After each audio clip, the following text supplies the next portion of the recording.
지난주에 우리는 사울 왕이 죽고 난 다음 다윗이 왕이 되어야 되는데 유다 지파의 한 지파의 왕이 되지요.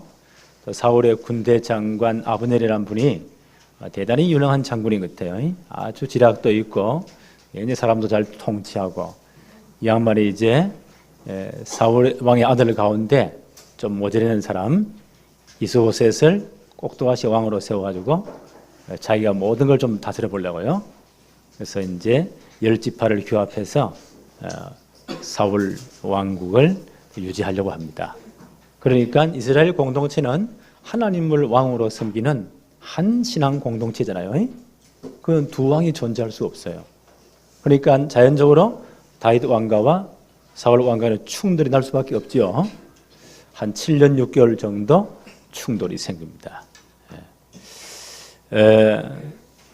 오늘 3장 1절 한번 볼까요? 사울의 집과 다윗의 집 사이에 전쟁이 오래매 한 7년 6개월 정도 갈등이 충돌이 생깁니다. 성경은 뭐라고 기록하고 있죠? 다윗은 점점 강하여 가고 사울의 집은 점점 약하여 가니라. 왜요? 다윗 왕국은 장차 오실 메시아, 그리스도의 왕국, 메시아 왕국을 예표하는 나라입니다. 그렇죠? 이 나라가 구속사의 무대에 세워져야 돼요. 그래서 하나님은 다윗의 나라를 점점 강하게 만들고 언약 밖에 있는 사울 왕가의 나라를 점점 이제 쇠퇴하도록 약하게 만들어 버립니다. 그리고 다윗의 왕국이 점점 강하다는 증거로요, 오늘 사무엘하 3장 2절로 5절에 보니까 7년 6개월 헤브론에 통치하면서 6분의 아들들을 낳습니다. 왜 이거 기록했을까요? 고대 나라의 고대 그 당시에는 자식이 많은 것이 하나님의 축복이었어요. 우리나라가 뭐 박정희 들어서면서 둘만 낳아 잘 기르자, 그것도 많다, 하나만 낳아 잘 기르자, 잘 기른 딸이나 10아들 부럽자 이래가지고요, 낳지 말자 이래가지고 이게 뭐 이상하게 각인이 잘못돼가지고요, OECD 국가 가운데 인구 출산율 지혜 꼴등, 이게 이제 큰일이요. 요래가 이제 계속 가버리면 한 20년 후에 우리나라는요, 아이들은 점점 줄어들 버리고 그 나라가 망할 수도 있어요. 그래서 지금 국가에서는 낳기 운동을 얼마나 열심히 한데도요, 젊은 사람들이 안 낳습니다. 그래서 저는 이제 우리 교회의 출신들을 렘넌트는 결혼하면 제가 서약하려고요. 제가 추리하는 사람들은 3명 이상 반드시 낳아야 된다. 그걸 제가 약정을 바꿔야 결혼 추리하려고 해요. 그래 하나님 나라 왕성하잖아요. 이 다윗 당시 이 고대 사회에서는 자식이 많은 것이 하나님의 축복이었어요. 그 집안이 강성해지는 그런 한 표시이기도 합니다. 시편 127편 3절에 보니까 보라, 자식은 여호와의 기업이요 태의 열매는 그의 상급이로다. 그 다윗의 자식들이 많다는 것은요, 하나님이 그 가문을 축복하신 거예요. 점점 강하게 되었더라. 또 다윗 왕국이 이제 강하게 되었다, 모든 통일 왕국을 이제 할 만큼 힘을 길렀다는 증거로 오늘 13절 14절 한번 볼까요? 사무엘하 3장 13절 14절에 다윗이 이르되 좋다, 내가 너와 언약을 맺거니와. 이 10지파 사울의 이제 죽은 사울 왕의 그 아들을 왕으로 세워가지고 섭정을 했던 아브넬이라는 장군이죠. 이 양반이 이제 다윗 앞에 와서 굴복을 합니다. 그때 다윗이 뭐라고 말합니까? 다윗이 이르되 좋다, 내가 너와 언약을 맺거니와 내가 네게 한 가지 일을 요구하노니 나를 보러 올 때에 우선 사울의 딸 미갈을 데리고 오라. 이 미갈이 누굽니까? 다윗이 골리앗을 완전 박살낼 때에 그때 사울 왕이 약조한 바가 있죠. 저 골리앗을 박살내는 자에게는 내 딸을 주어서 사위로 삼게 하겠다. 그리고 그 아비 집을 모든 세금에 대해서 풀이 자유하게 하겠다. 엄청난 약조를 하잖아요. 그런데 그 앞에 그 사울 밑에 엄청난 장군들이요, 용장들이 아무도 안 났습니다. 지 죽은데 누가 났습니까? 그때 다윗이 한 방에 딱 끝내잖아요. 사울이 그러면 그 약조를 지켜야 되잖아요. 약조를 안 지키고 다윗을 죽이려고 별의별 꾀를 다 쓰잖아요. 이래 가지고요, 결혼 예물로 뭘 요구합니까? 블레셋 사람의 표피 100명을 죽이고 다 증거를 가져오라 했죠. 다윗이 그렇게 하자 약조를 지키잖아요. 그래서 억지로 내준 딸이 미갈입니다. 근데 미갈이 또 다윗을 굉장히 사랑했고 사울이 죽이려고 할 때 다윗을 피하게 한 아주 중요한 사람이기도 합니다. 합법적인 제일 첫 아내예요. 그래서 이제 다윗의 왕권이 세워지고 그러니까 그 사람을 내게 돌려보내라. 이건 중요한 정치적 의미가 있어요. 14절 한번 볼까요? 다윗이 사울의 아들 이스보셋 10지파를 규합해서 지금 의용왕이 됐잖아요. 꼭동아시 왕이 된 사람입니다. 이스보셋에게 전령을 보내어 이르되 내 처 미갈을 내게로 돌리라. 그는 내가 전에 블레셋 사람의 표피 100개로 나와 청혼한 자니라 하니. 정식적으로 요청을 합니다. 이 말은 다윗의 왕국이 그만큼 힘을 얻었다는 거예요. 그러니까 이 사울의 이제 점점 국운이 기울어가는 이 왕국이 다윗의 말을 들을 수밖에 없어요. 하나님은 점점 강하게 하셨다. 이런 증거이기도 합니다. 성경은 이렇게 해석을 해요. 사무엘하 5장 10절에 만군의 하나님 여호와께서 함께 계시니 다윗이 점점 강성하여 가니라. 다윗이 잘났어가 아니에요. 그렇죠? 다윗이 뭐 똑똑해서가 아니에요. 성경은 뭐라고 해석합니까? 만군의 하나님 여호와께서 다윗과 함께 하시니까 다윗이 점점 강성해 가니라. 오늘 이 축복이 우리 모든 가정에 임하기를 바랍니다. 하나님이 함께 하시니까 누가 막겠어요? 두 번째, 점점 약하게 되는 사울의 왕가. 사무엘하 3장 6절 한번 볼까요? 사울의 집과 다윗의 집 사이에 전쟁이 있는 동안에 7년 6개월 충돌이 생기잖아요. 아브넬이 사울의 집에서 점점 권세를 잡았더라. 사울의 군대 장관 아브넬이, 이 양반 대단한 사람이요. 사울 왕의 남은 아들 가운데 좀 모자란 사람 이스보셋을 꼭두가시 왕으로 세워놓고 자기가 모든 실권을 다 잡는 겁니다. 사무엘하 2장 10절에 보니까 이런 기록이 있죠. 사울의 아들 이스보셋이 이스라엘 왕이 될 때에 나이가 몇 살이었다고요? 40세이며 몇 년 동안 왕을 했다고요? 2해 동안 왕위에 있으니라. 실제 이 사람이 왕권을 잡은 건 7년 6개월 동안에 2해밖에 안 돼요. 그럼 누가 모든 걸 통치했다고요? 군대 장관 아브넬이. 이 양반이 대단한 야망가죠. 꼭두가시를 세워놓고 지가 다 해먹은 거예요. 그럼 이 나라가 어떻게 되겠습니까? 사울의 왕가는 점점 쇠퇴해집니다. 그 증거로 성경은 또 이런 사건을 기록하고 있어요. 사무엘하 3장 7절 한번 보세요. 사울에게 첩이 있으니 후궁들이 많이 있잖아요. 첩이 있었으니 이름은 리스바요 아야의 딸이더라. 이스보셋이 아브넬에게 이르되 내가 어찌하여 내 아버지의 첩과 통관하였느냐 하니. 이 아브넬이요, 그 사울왕의 후궁들을 취해가지고, 이것은 한 나라가 망하고요, 그 다음 왕이 들었으면 그 전 왕의 후궁들을 자기가 다 차지하는 거예요. 그건 왕권을 다 차지했다는 겁니다. 이건 아브넬이요, 사울 왕의 왕권에 대한 도전입니다. 거기에 대한 반역입니다. 자기가 왕이 되었다는 겁니다. 여기에 대해서 이제 이스보셋이 시비를 걸잖아요. 네가 왜 이렇게 하느냐? 그만큼 이 집안 꼴이 지금 말이 아니잖아요. 사울 왕가의 국원은 계속 이제 키웁니다. 아브넬이 모든 실권을 다 잡았다는 겁니다. 실제 왕 자리를 지가 차지했다는 거예요. 이렇게 시비를 거니까 8절 9절 한번 볼까요? 아브넬이 이스보셋의 말을 매우 분하게 여겨. 자기 권위에 도전하니까 이 양반이 뭐라고 말하죠? 내가 유다의 개머리냐?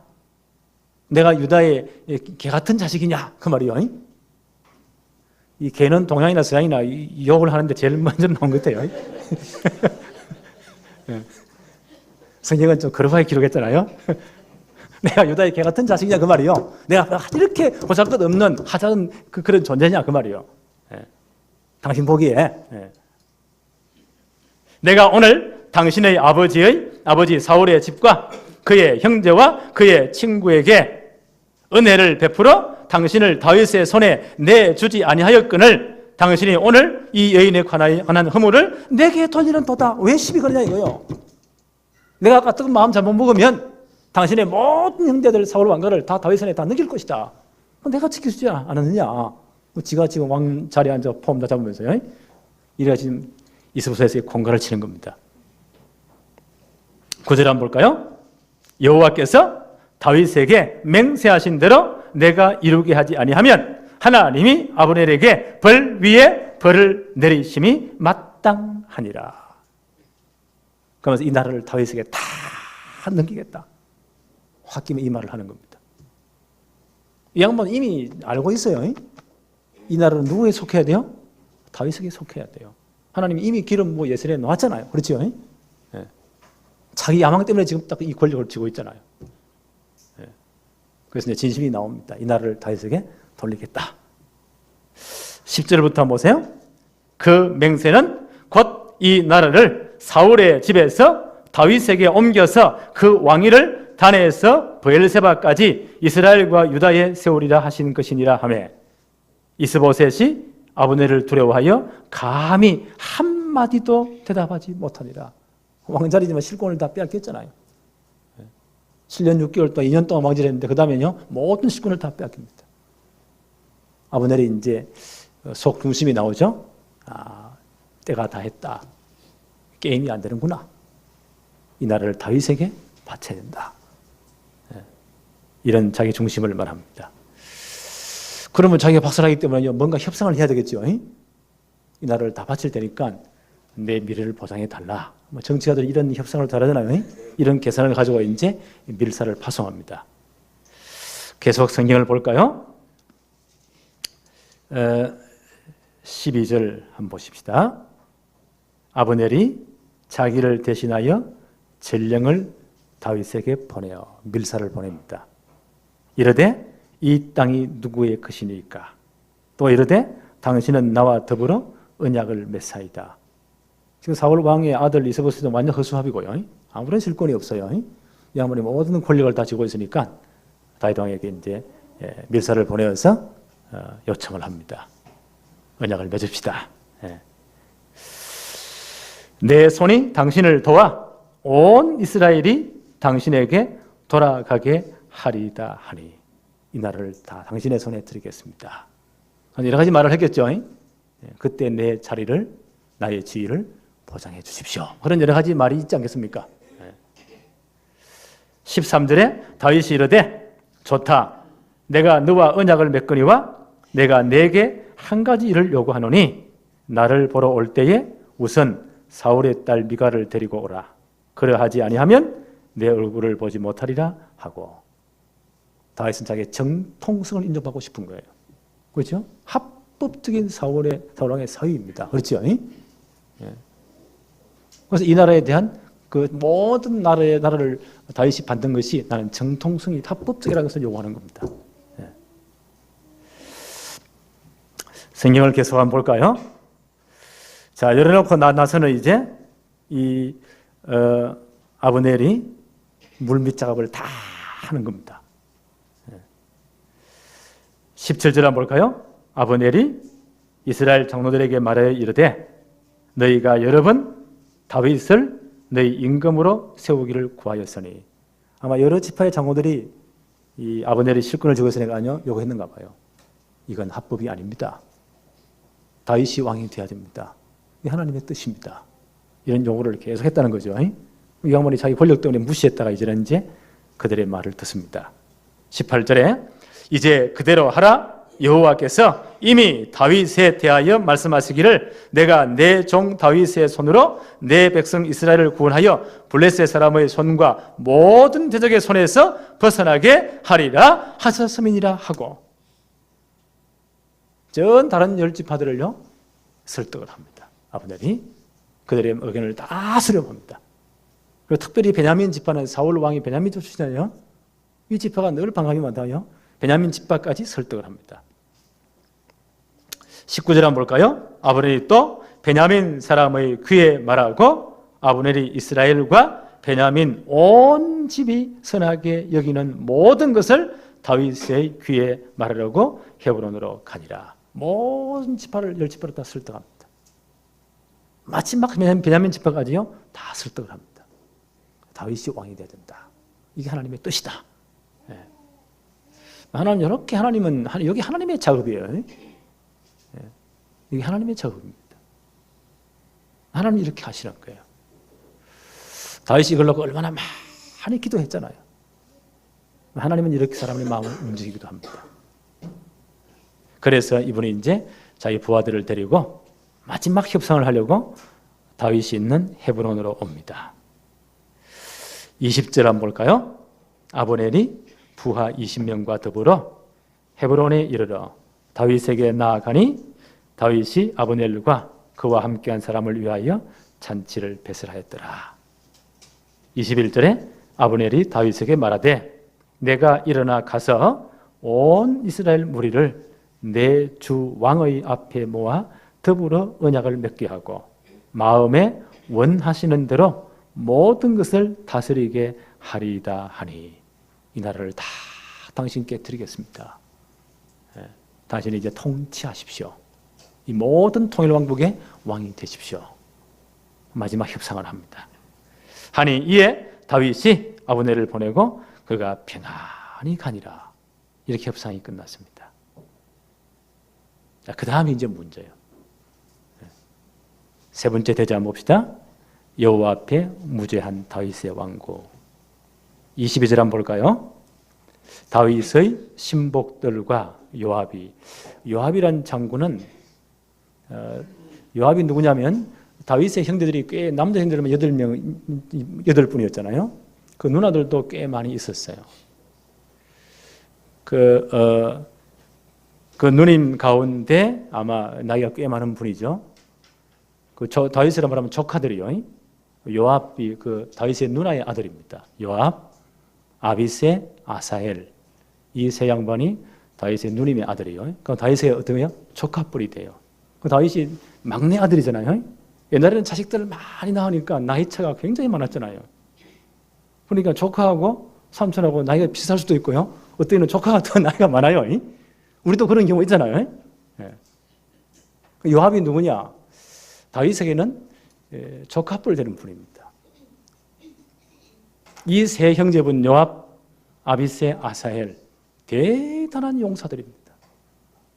다윗이 10년을 피해 다닐 때요 다윗을 호위대장으로서 끝까지 충성한 분이 요압이에요.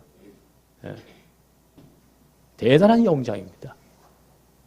그 동생 둘도 굉장한 분들이에요. 그 요압이 모든 그 다윗 왕가를 세우는데 굉장한 영향을 끼친 장군입니다. 근데 이 양반하고 아브넬하고는요 또 철천지 원수하네요. 그러니까 다윗의 계산에는 요압이 끼면요 아버지가 반드시 충돌이 있어요. 그래서 아마 요압을 끼지 못한 것 같아요. 그 요압이 이제 변방을 정리하고 돌아오는데 이 아브넬이 이런 죄악을 맺고 돌아갔단 말이에요. 요압의 마음에 섭섭한 거예요. 아니 나를 빼다니 이런 국가의 중대사에 상황이 좀 이해되죠? 22절 한번 보세요. 다윗의 신복들과 요압이 적군을 치고 크게 노력한 물건을 가지고 돌아오니 아브넬은 이미 보냄을 받아 평안히 갔고 다윗과 함께 헤브론에 있지 아니한 때라. 아마 다윗이 이 충돌을 피하기 위해서 아마 요압을 뺀 것에 일부러요. 자, 24절부터 한번 봅시다.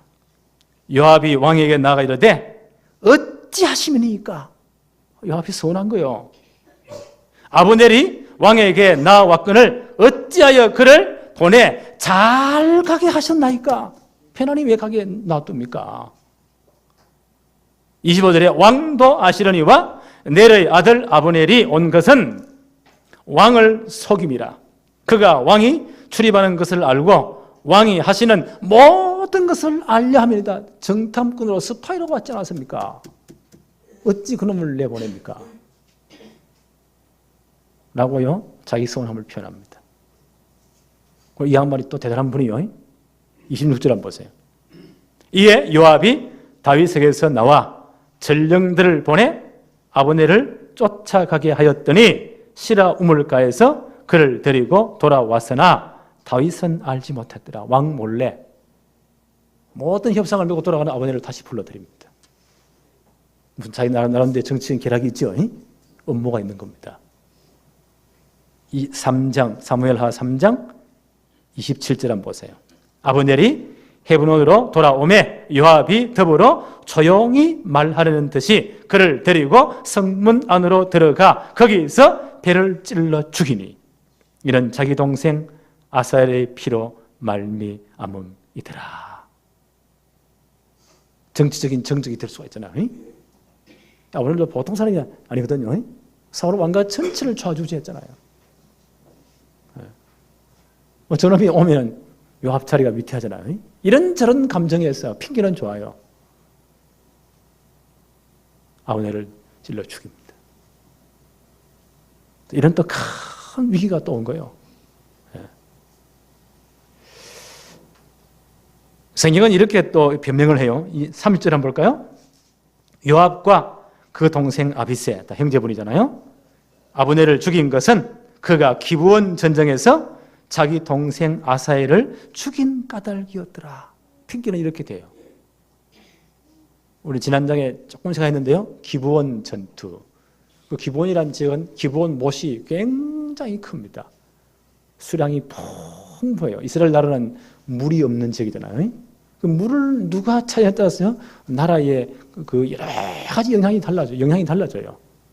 그러니까 이 다윗 왕가와 사울 왕가가 물 때문에 충돌이 날 수밖에 없잖아요. 기브온 못가에서 요압 군대와 아브넬 군대 사이에 충돌이 납니다. 그런데 여기서요, 아브넬 군대가 박살나잖아요. 도망을 갑니다. 그때 요압의 동생 가운데 이 아사엘이라는 분이 성경 말하기를 들노루같이 발이 빨랐더라. 아마 달리기를 굉장히 잘하는가 봐요. 이분들이 굉장히 용사들이니까요. 그러니까 자기가 이제 막 젊지 빠르지 돼가지고요, 사롱의 군장 아브넬을 지가 죽이려고 아브넬을 따라갑니다.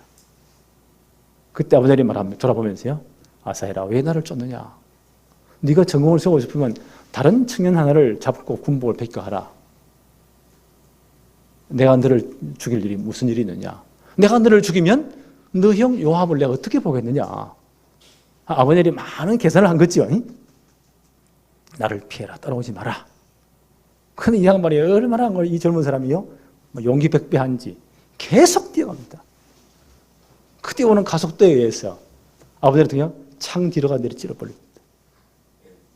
그 창이 아사엘의 배를 뚫고 지나가는 거예요. 거기서 죽어버립니다. 분명히 몇 분 경고했거든요. 이거는 피해 보복의 대상에 이건 맞지 않아요. 분명히 경고했거든요. 내가 너를 죽이면 앞으로 이 나라가 여러 가지 협상이 돼야 되는데, 그때 이스라엘 다윗 밑에 최고의 용장이 누구예요?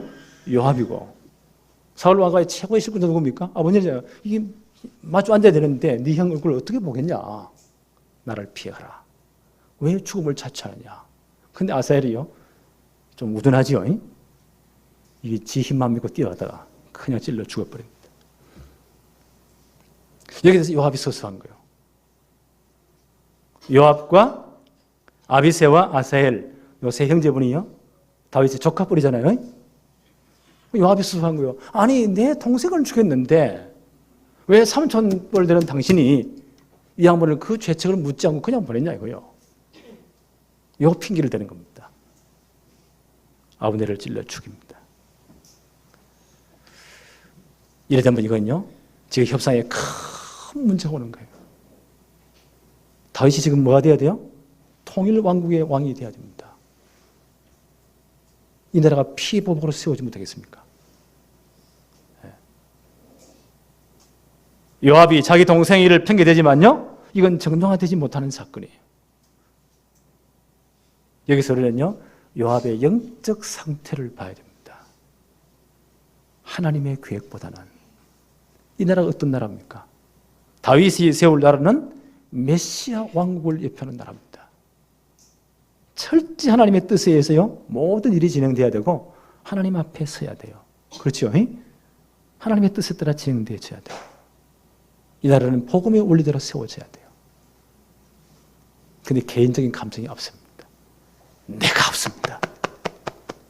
우리도 그러잖아요. 내가 좋으면 할렐루야예요. 내가 나쁘면, 내게 손해가 되면, 내가 기분 나쁘면 복음이 뭐고 다 없어. 안 할렐루야라, 노멘이라. 그럼 누가 중심이죠? 내가 하나님 자리에 앉은 거예요. 이게 창세기 3장 영적 문제입니다. 너희가 하나님이 금하신 이 과실을 따먹는 날에는 하나님처럼 되어서 눈이 봐서 하나님처럼 될 것이다. 하나님 밀어내고 네가 하나님 되라 그 말이요. 이게 창세기 3장 영적 문제입니다. 요압이 보세요. 이게 요압의 영적 상태입니다. 그게 마쿠의 마지막 협상이잖아요. 그 아브넬을 죽여보면 어떻게 됩니까? 전 다른 지파들, 10지파들이 민심이 다 이렇게 떨어질 거 아니에요. 이건 하나님 나라를 대적하는 행위이기도 합니다.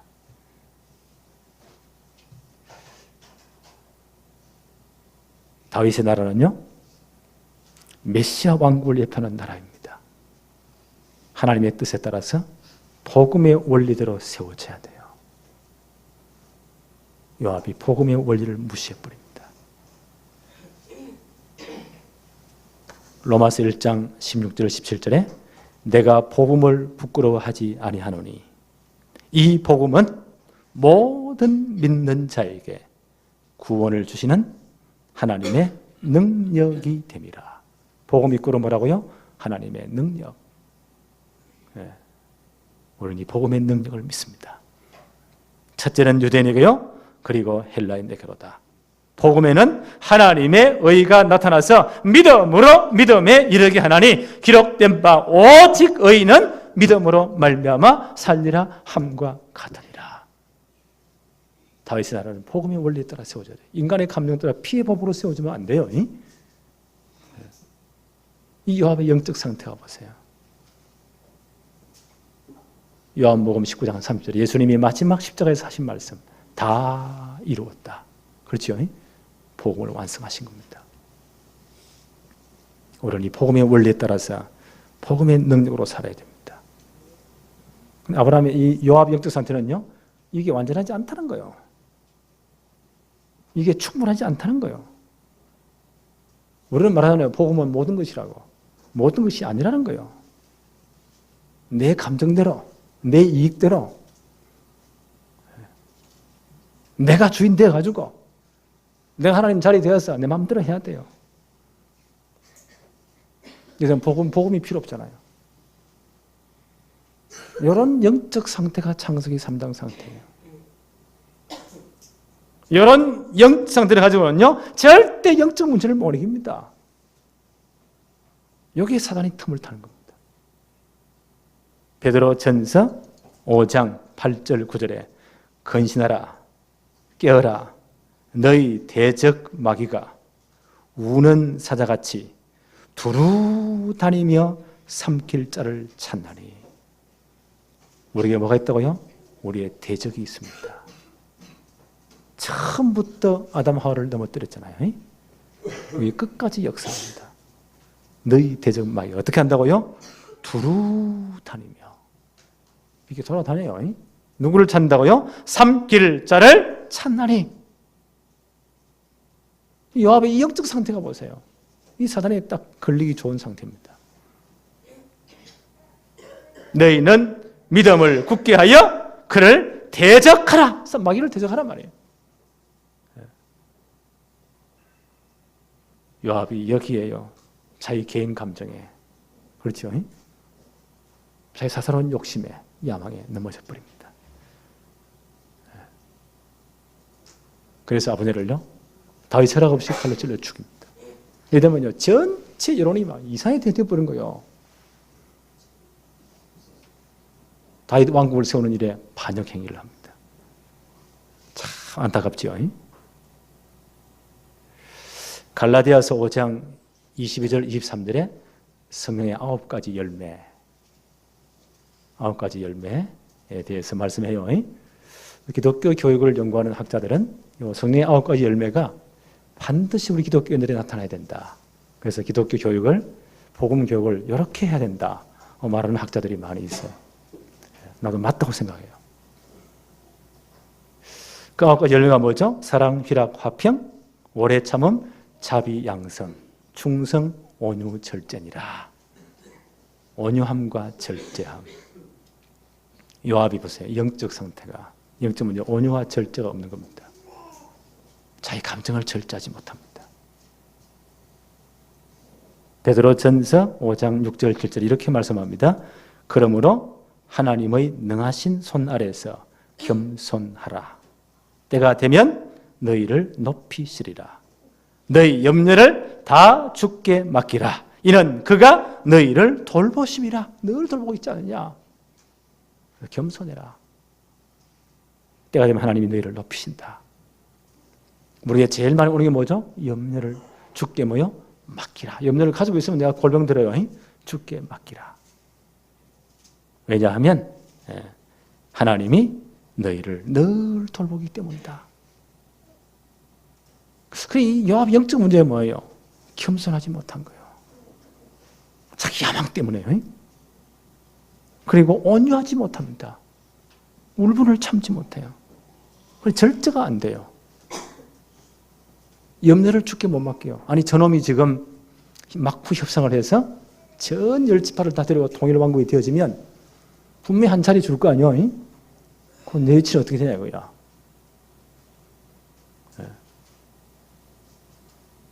그 염려까지 주께 맡게 되는데요.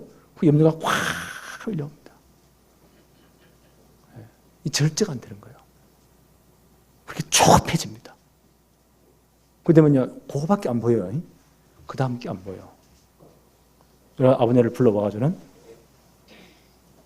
성내에 들어가서 조용히 무슨 할 말이 있다 하면서 칼로 찔러 죽입니다. 잘못된 집착에 빠집니다. 한번 보세요. 이런 걸 들어서 우리 영적 문제라고 해요. 이런 면들이 예수님 가서도 우리 속에 있습니다. 이런 영적 상태는 있다니까요. 이게 이제 튀어나온다니까요. 결정적인 사건과 문제가 딱 생기면 평소에는 다 할렐루야라고 예수는 그리스도 아닌 사람이 없잖아요. 모든 문제 해결자 아닌 사람이 없어요. 전부 다 믿으면 좋은 것 같아요. 영적 문제가 많을수록요, 자기를 포장하는 능력이 있어가지고 아주 열심인 것처럼 보이기도 하고요. 그래요. 결정적인 순간에 이런 게 튀어나옵니다. 그래서 우리에게 뭐라요? 성령 충만 받아라. 그래서 우리에게 진짜 복음으로 뿌리 내려져야 돼요. 그리고 복음으로 이런 각인들이요, 벗겨져 나와야 됩니다. 그리고 복음으로 체제화돼야 돼요. 계속 복음을 드려야 됩니다. 그 수밖에 없어요. 우리는 다 약한 존재들입니다. 우리 인정해야 돼요. 우리 모두는 영적 문제를 크게 작게 다 가지고 있습니다. 이런 것을 사단이요, 결정적인 순간에 딱 틈을 탄다니까. 요압이 오세요. 그 분노를 참지 못하는 거예요. 그 서운함을 참지 못하는 거예요. 그렇잖아요. 핑계는 좋아요. 동생 죽였으니까. 왜 삼촌볼 되는 분이 피값을 묻지 않냐 이거요. 아무리 협상을 해도. 근데 그 동생이 한 일은요, 그거는 피해 보복이 정당화가 될 수 없는 사건이잖아요. 그죠? 자기의 야망 때문에 절제하지 못합니다. 그리고요, 조급해집니다. 이제 뭐 보이는 게 없어요. 그래서 사람을 죽이는 겁니다. 잘못된 집착에 빠지는 겁니다. 그래서 복음만이 이 문제를 해결할 수가 있습니다. 다른 건 절대 안 됩니다. 나는 남북통일 이후에 70년 동안 완전 저 땅이 막혔잖아요. 우리는 이렇게 풍요하고 지멋대로 말하지만 저 땅은 오직 하나 김일성 유일수상으로 완전 각인되었습니다. 뿌리 내렸습니다. 어릴 때 요만할 때부터요. 자, 이게 이제 통일했다 칩시다. 어마어마한 충돌이 생기는 겁니다. 가천의 혼란이 와요. 저걸 뭘로 치유합니까? 어마어마한 문제가 옵니다. 그래서 우리는요, 진짜 복음과 일꾼이 일어나야 돼요.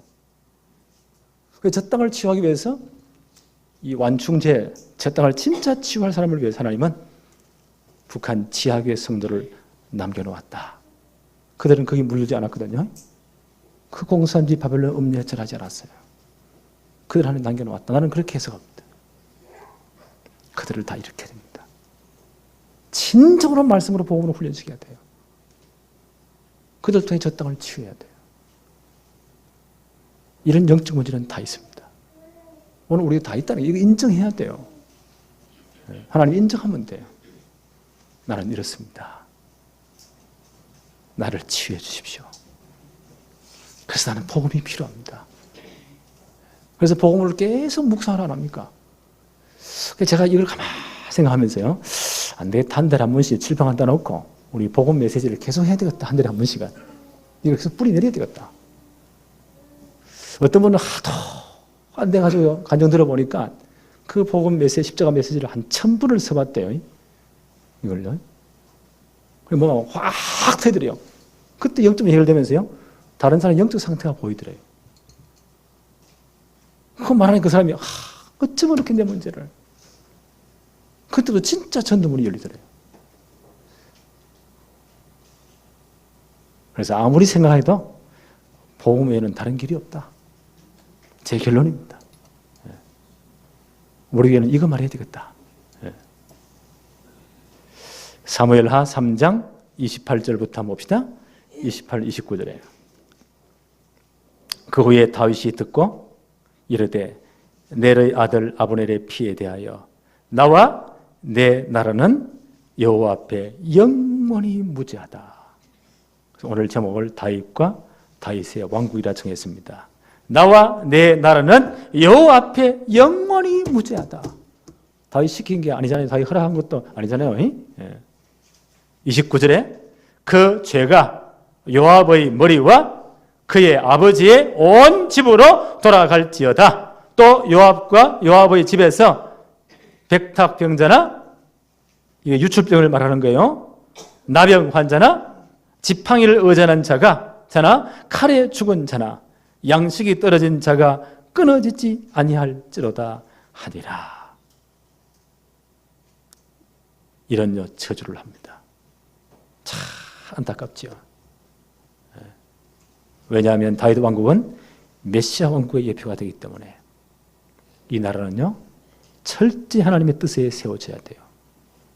복음의 원리에서 세워져야 돼요. 하나님 앞에 서야 됩니다. 31절 한번 볼까요? 다윗이 요압과 및 자기와 함께 있는 모든 백성에게 이르되 너희는 옷을 찢고 굵은 배를 띠고 아브넬 앞에서 애도하라 하니라. 다윗 왕이 상례를 따라가 이 아브넬의 장례식을 국장으로 합니다. 왕이 직접요 그 상례를 따라갑니다. 이 나라는 이런 보복의 피에 세워지면 안 되거든요. 그래서 그런 거예요. 일부러 보라고, 전체를 보라고. 33절, 34절에 조가 애가를 지어서 부르게 하죠. 왕이 아브넬을 위하여 애가를 지어 이르되 아브넬의 죽음이 어찌하여 미련한 자의 죽음과 같은고 내 손이 결박되지 아니하였고 내 발이 착고에 채이지 아니하였거늘 불의한 자식의 앞에 엎드러짐 같이 내가 엎드러졌도다 하는 애가를 지어 부르게 합니다. 36절 한번 보세요. 온 백성이 보고 이걸 다 봤잖아요. 아, 저게 복음의 원리구나. 다윗의 나라는 피의 보복에 세워지는 것이 아니고 복음의 원리로 세워지는구나 하는 것을 온 백성이 본 겁니다. 보고 기뻐하여 왕이 무슨 일을 하든지 무리가 다 기뻐함으로. 하나님이 이렇게 만드셨잖아요. 이게 복음의 능력입니다. 37절에 이날에야 온 백성과 온 이스라엘이 넬의 아들 아브넬을 죽인 것이 왕이 한 것이 아닌 줄을 아니라. 전 이스라엘 나라가 아, 그렇구나 하는 것을 인정합니다. 39절 한번 볼까요? 내가 기름 부음 받은 왕이 되어서나 오늘 약하여 스루야의 아들이 이 사람을 제어하기가 너무 어려우니 여호와는 악행한 자에게 그 악한 대로 갚으실지로다 하니라. 요압과 아비새가 너무 실권을 다지고 있거든요. 이걸 제거해버리면 또 다윗 왕국을 세우는데 큰 또 문제가 와요. 다윗이 뭐라고 말합니까? 하나님께 맡깁니다. 로마서 12장 19절로 20절에 내 사랑하는 자들아 너희가 친히 원수를 갚지 말고 하나님의 진노하심에 맡기라. 기록되었으되 원수 갚는 것이 내게 있으니 내가 갚으리라고 주께서 말씀하시니라. 원수는 누가 갚아야 돼요? 하나님이 손봐야 돼요. 우리는 감동되는 우리가 손보면 훨씬 막 감정 풀리고 막 속이 시원하지요. 그런데 복잡한 일이 더 많이 생겨요. 하나님이 손보면 완벽해요. 그렇죠? 하나님은 완벽해요. 우리는 이걸 못 참아요. 거의 영적 문제입니다. 영적 문제예요. 다윗이 정말 복음에 뿌리였던 것이 이게 복음입니다. 이게 복음의 원리입니다. 하나님께 맡깁니다. 공개적으로 다 선언하죠. 하나님께 나는 맡긴다. 내 원수가 줄이거든 먹이고 목마르거든 마시게 하라. 그리함으로 내가 숯불을 그 머리에 쌓아놓으리라. 불구지에 숯불을 봤지요. 그걸 머리에 얹어버리면 어떻게 되겠어요? 박살나겠지요. 그와 똑같은 것이다. 이게 복음의 원리입니다. 우리 교회는 모든 현장에서 복음으로 승리하기를 바랍니다. 하나님 아버지 감사합니다. 오늘 다윗 왕국이 세워지는 여러 가지 이제 사건들을 보면서 복음이 어떤 것인지, 복음의 능력이 어떤 것인지 오늘 그 단적인 면을 보게 하시고 또 아무리 지위가 높고 똑똑한 자라도 그 개인과 가문에 있는 영적 문제들을 보게 하심을 감사합니다. 오늘 복음 받았지만 하나님의 백성이 되었지만 아직까지 우리 속에 치유되지 못한 영적 문제들, 우리 개인과 가문을 타오는 영적 문제들을 우리가 정말 복음의 빛 아래 보게 하여 주옵시고 복음의 능력으로 치유받게 하여 주옵소서. 모든 현장에 우리가 복음의 능력으로 승리하게 하옵소서. 예수 그리스도 이름으로 기도하옵나이다. 아멘.